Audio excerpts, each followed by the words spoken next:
Hello, viewers. This is the YouTube channel Lex Consilium Foundation, and I'm Major General Neelendra Kumar.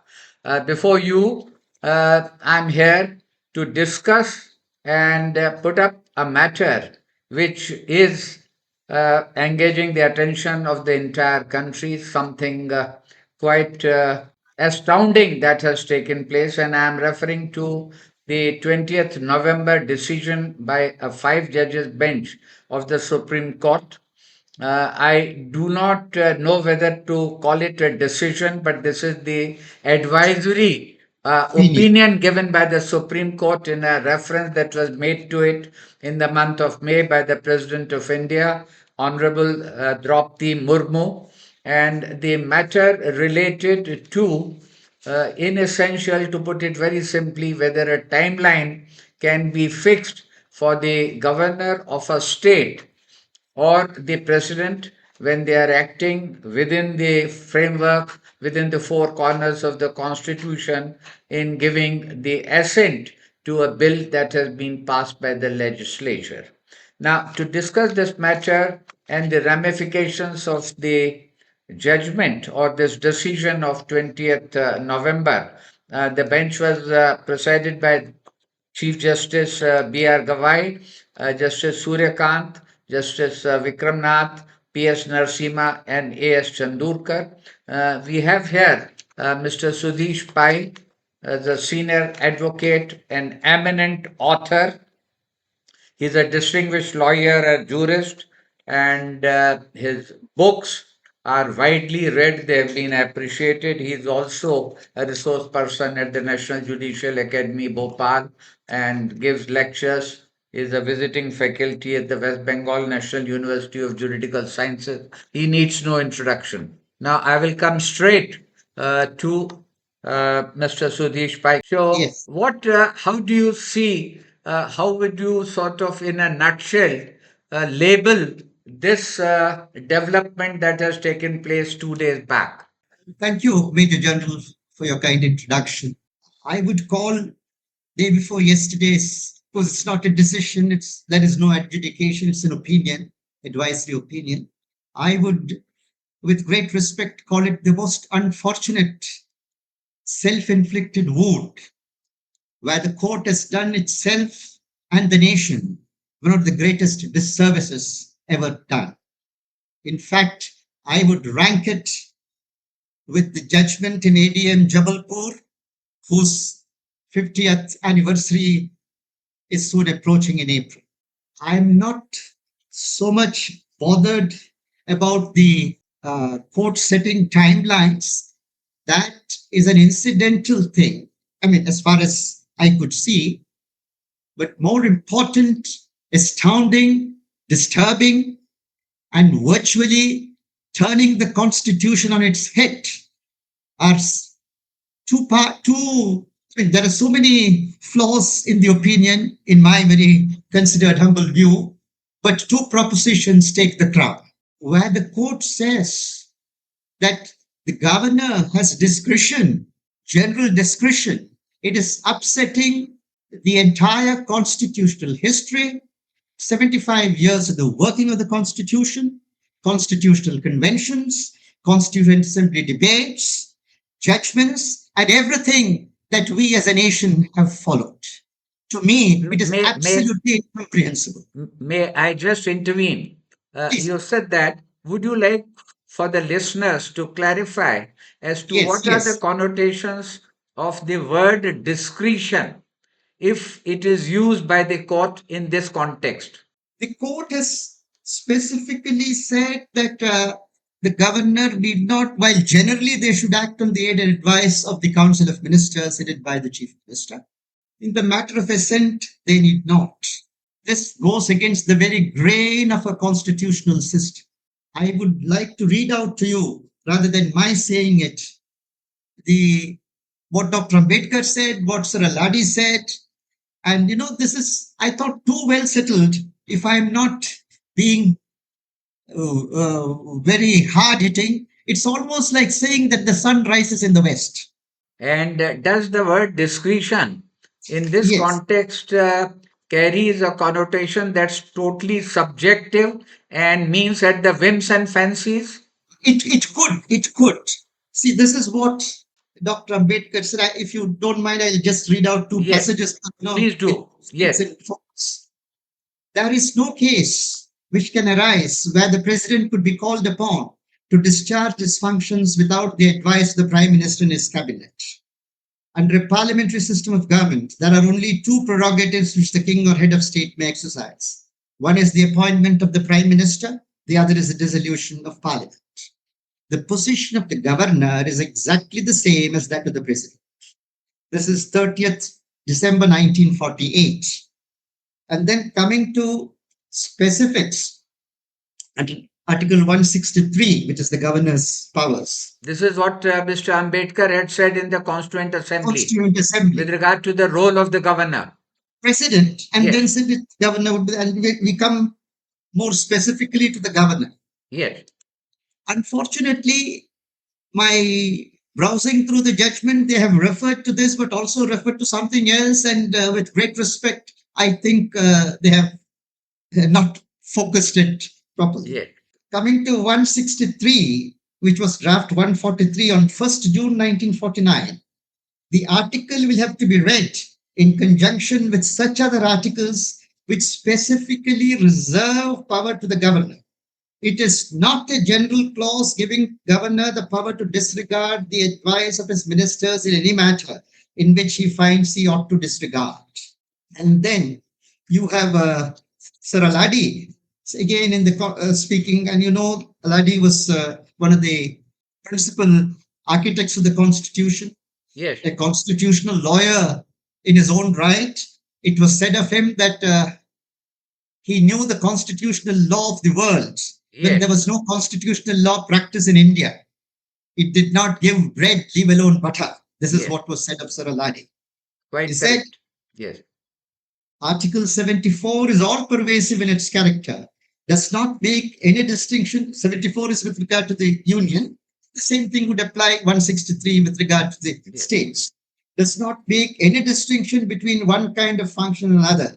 It applies to every function and power vested in the president, whether it relates to addressing the House, returning a bill for reconsideration, assenting or withholding assent to a bill. The expression aid and advice cannot be construed as to enable the president to act independently or against the advice of the cabinet. And then, just to complete this, there is a beautiful passage in 1913. Prime Minister Asquith gave to King George V. yes, And this has been quoted in the Constituent Assembly on the 2nd of June 1949. And this has also been quoted in the judgments. And this is what it says. So, put it very tersely, a constitutional monarch in this country is entitled and bound to give his ministers all relevant information which comes to him, to point out objections which seem to him valid against the course which they advise, to suggest, if he thinks fit, an alternative policy.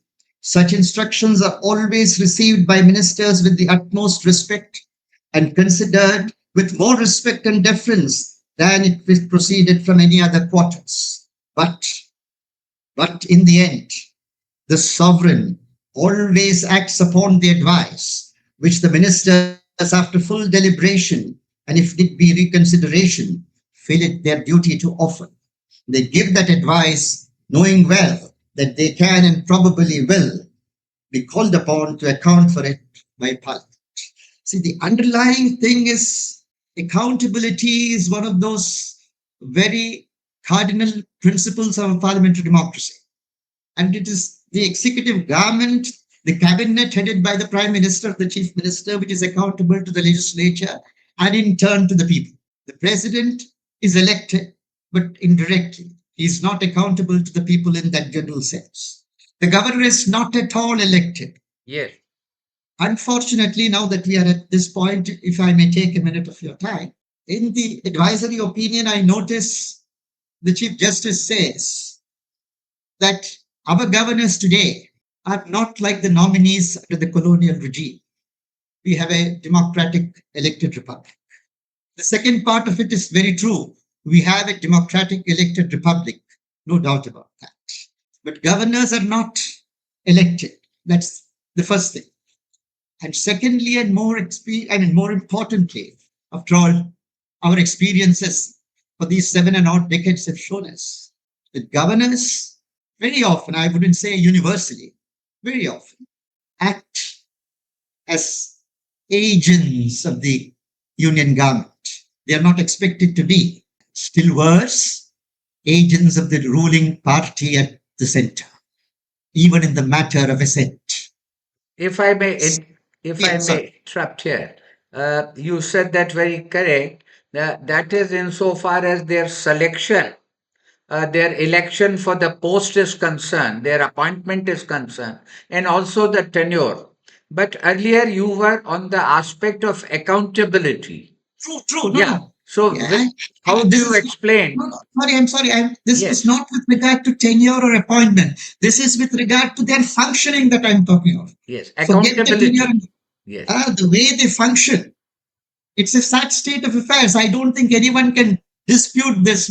And I'm not talking of whether this party or that party. We are yes, apolitical, and all parties have been the same. Doesn't matter. yes, Governors in their functioning very generally, I wouldn't say universally, but very often act as agents of the union government, yes, or worse still, agents of the party that is ruling at the center, yes, even in the matter of assent.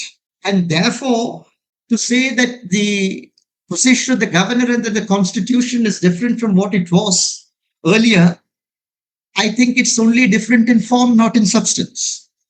And that's a very, very fragile reasoning for the court, even to dream of this proposition.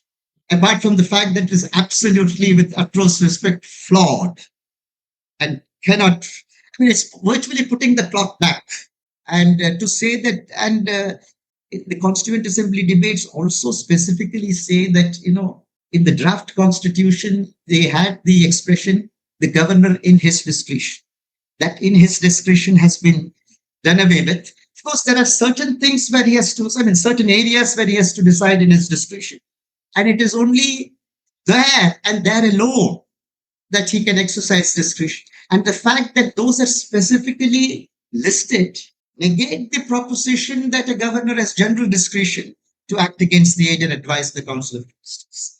And on a philosophical plane, if governors or the president have such power, the result would be, I don't think we can dispute this either. And we are not talking of persons, we are only talking of institutions. right. The result would be that you will have two parallel centers of power. There is no doubt that in a parliamentary democracy, real power vests in the cabinet, the prime minister and the council of ministers, the chief minister and the council of ministers. Though the wordings of the constitution may be and are, not maybe are, that the executive power rests in the president at the center and in the governor of the state.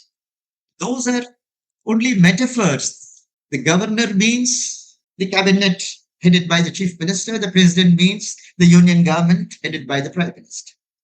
And it is only if we accept this position that you can really have a responsible, accountable government.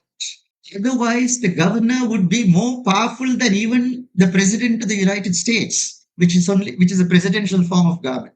You asked me whether discretion could be at the whims and fancies. It could. It need not necessarily be every time, but then you're opening the doors for that. The other observation that I found in the judgment is that presidents and governors take an oath to defend Yes. the Constitution. Yes, Please come this to is the also oath. Yes. yes, but what is that oath? We are not on virgin soil in 2025 for the court to pronounce on this with great respect.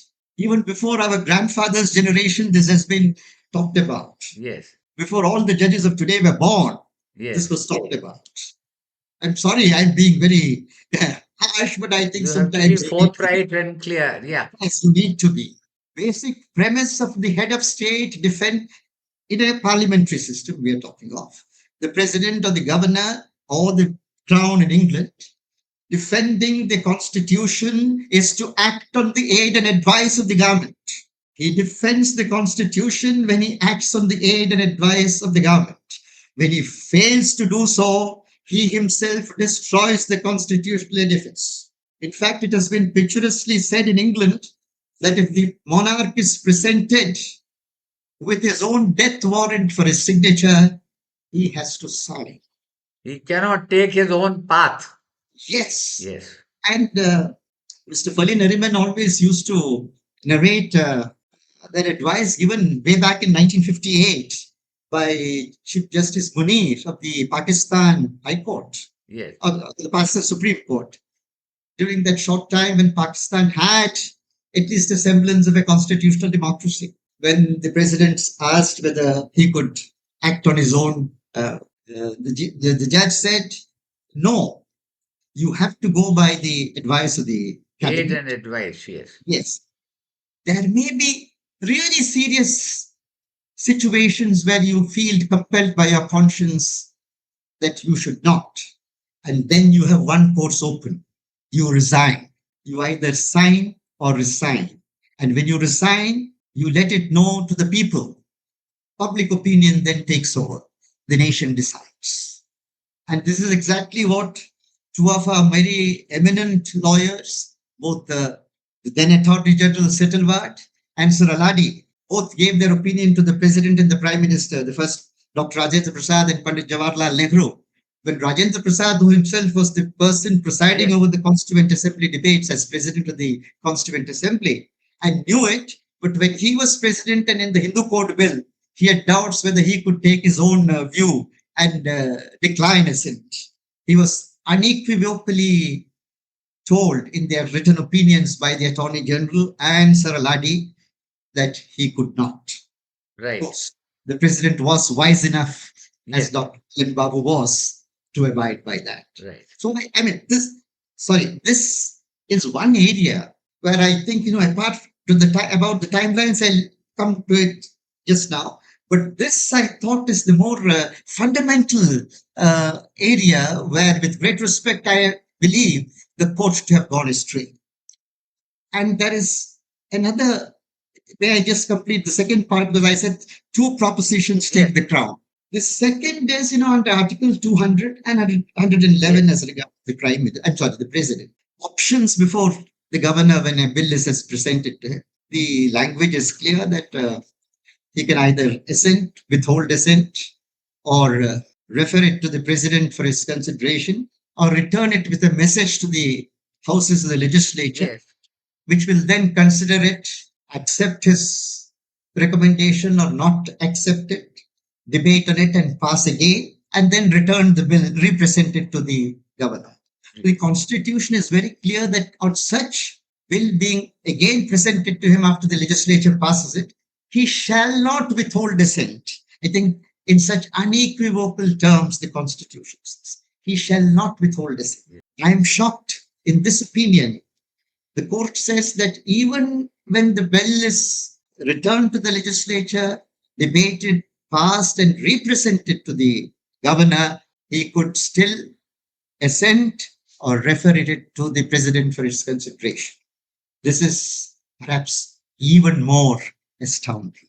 And it is for these reasons that I very respectfully say that, the Constitution has been turned on its head. Okay. Now, may I ask you that moving beyond these two major flaws that you indicated, now what is the position after this 20th November order by the Supreme Court decision? What happens to the April 25 judgment of Pardiwala and Mahadevan? Does it survive? Yeah, as far as Tamil Nadu is concerned, it survives 200%. Okay. But because there is no appeal for the Yes. judgment of the Supreme Court anywhere. Yes. That's why they say they are infallible because they are final, not Yes. final because they are infallible. So it's final. So as far as the Tamil Nadu case is concerned, April 8th judgment of the two-judge bench headed by Justice Pardiwala that's the end of that story. Of course, this would perhaps be guiding light I wouldn't even call it Yes. light. It is darkness, according to me, for the future. And earlier, this darkness is done away with, better for this nation. There are certain judgments, which should reach the dustbin of history, like ADM Jabalpur. Yes. And you asked me about timelines. Uh, May I just dwell on that? Yeah. Please. Theoretically, I think there is no doubt that no court can prescribe any timelines. Timelines have to be laid down only by law. Yes. I think there's no difficulty about that as a proposition. The important thing is, and which all of us, or many of us, including lawyers, have missed with great respect, is that the April 8th judgment of Justice Pardiwala did not lay down timelines. Everyone has been shouting hoarse about the court laying down timeline. The court did not lay down timelines. Yes. And it's very clear if you go, I think it's from paragraph 237 to 242 of Justice Pardiwala's judgment. What has been done is, this position is also now well settled 75 years after the Constitution, that every action of the state, whatever it be, has to be reasonable, fair, and just. Reasonable, fair, and just. Yes. Yes. It is also settled that when we call an action to be reasonable, it must be done within a reasonable time. That inheres in it. This was said way back in 82 and thereafter, so 40 years, 45 years, no one has doubted this proposition. Just because, the action, state action in this situation, in this fact, is by the head of the state, doesn't make any big difference to the validity of the proposition. The president or the governor assent, functioning under 200 or 111, whatever they do, assenting, withholding, referring, whatever it is, the function of that has to be within a reasonable time. It can't be kept open indefinitely. I think on that also there is not much of a debate or dispute. Now, who is to decide whether it is done within a reasonable time? It's only the court, naturally. Yes. A court of judicial review has to Yes. examine. Yes, on a case to case basis, we can't have a very general yardstick. On a case to case basis, it is the court that would have to determine whether action is reasonable and whether it is done within a reasonable time. It is for that purpose, as Justice Pardiwala's judgment very clearly and unequivocally says, that they said, okay, it is to be done within 3 months. And again, they did not get those 3 months from out of the hat. This timeline is what is fixed by the Union Government Ministry of Home Affairs official memorandum they have referred to. If I'm not mistaken, it's of 2016. And therefore, without being political, it is of the present dispensation government, 2016. Union Home Ministry says that presidential assents must be, when bills are reserved for the consideration of the president, you must do it within such and such a general guidelines. It is those guidelines that the court virtually lifted from that office memorandum to say that this would be reasonable. Yes. So the answer to the question whether the court can lay down guidelines is no. But the question did not at all arise because the court has not laid down guidelines. The court has only picked up what the Union Yes. Home Ministry had laid down as a Notification. guideline. Yes. And you must have some time frame to say whether it is reasonable. Whether it is 1 week, 1 month, 1 year, whatever, you can't simply say it is not reasonable. And for that purpose, you need a time frame. That's all what was. Yeah, just to complete the picture. Yes. 42, deemed assent. Yes, again, theoretically, I don't think we can disagree that there is no such thing as a deemed assent, though I wish it would be there. By amending the Constitution in the United States, if the president does not act for a particular period, then it is deemed that he has assented. Of course, we need to have such a proposal. That's all. That's a larger issue. And whether 142 should be used, well, it is debatable. But again, in Tamil Nadu case, what had happened is, to put it very briefly, bills were presented, bills were returned to the legislature passed it, presented it again to the governor. He then referred it to the president, which how this advisory opinion says is permissible, but which I can't comprehend. And therefore, as the correct law is, when it is again presented to him, he has no option but to sign, assent. And that is all what deemed dissent in the Tamil Nadu case really was. Because on the facts of the case, bills returned to the legislature, passed again, and again presented to the governor were lying there. And there was he has no other option but he shall not withhold assent. It's in that context that deemed assent was, but it's not really may not be a very happy phraseology. And even 142 invocation, in my respectful opinion, was not necessary because it follows when it is given, he can't withhold. Is what the Constitution says. So these two items, in my view, are minor compared to the major propositions which I referred to at the beginning.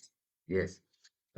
Would you say that at the present juncture, it's a situation that can be called to have created a constitutional impasse? I wouldn't go that far because if all the constitutional functionaries are wise enough, Yes. you don't, I mean, this would never lead to an impasse. Okay. Of course, if they are not, if they are determined, then you come back to what Dr. Ambedkar said, it's not the constitution to be blamed. You will have to say man was wise. We come back to that position. Otherwise, I don't think the working with the constitution presents great difficulties. But then if we put ourselves above the law and above the constitution, have our own personal ideas and agendas, then naturally, the working becomes difficult. And this reference itself was unnecessary. I had written Why do about you it. say that? When is a matter to be referred? When there is a doubt. There was no virgin soil constitutionally in any of the questions that asked. What are the options before the governor? Were clear. Down the 7 decades of our work. Discretion, clear. Of course, forget what they have said. And the law had been laid down whether we like it or not in the Tamil Nadu case. It's a different matter if another case came up and if they felt, if parties were able to persuade the court that it required reconsideration and reference to a larger bench.